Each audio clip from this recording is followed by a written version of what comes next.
বসে তোর মার্কেটে যান তো, আজকে যা কিনতে চাও সব কিনতে পারে, কোনো সমস্যা নেই। আজকে আমি তোমার প্রতি অনেক খুশি। আমাকে নিয়ে মার্কেটে যাচ্ছ, আবার বলছো 20,000 টাকা শপিং করে দিবে। তুই 10টা না 20টা না একটা মাত্র বউ আমার, শুধু 20,000 টাকা কেন? তুই যদি 50,000 60,000 টাকারও কেনাকাটা করতে চাও কোনো সমস্যা নেই। আমাদের পরিবারে এখন তো কোনো ঝুট ঝামেলা নাই, মাস শেষে 50,000 টাকার উপর ইনকাম আছে। আমার তো আর বাড়ি ভাড়া লাগছে না, কারণ ফ্ল্যাটটা তোমার নামে।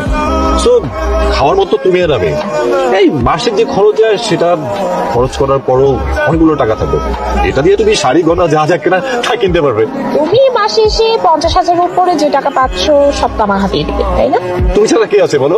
তো আমি স্বীকার করি যে তুমি মাসে এসে যা টাকা পাও সব আমার কাছে দাও। তো আমি আরেকটা ব্যাপারে তোমার প্রতি অনেক কোন ব্যাপার বলো? বলো না প্লিজ বলো, মানে আমার শোনার জন্য খুব আগ্রহ হচ্ছে, বলো না। এই খালা, আপনি তো দেখে শুনে চালান নাকি, কি চালাচ্ছেন আজব? এই যে তুমি আমার কথা মতো তোমার মাকে যে বাড়ি থেকে বের করে দিছো, তোমার জন্য ওই মহিলা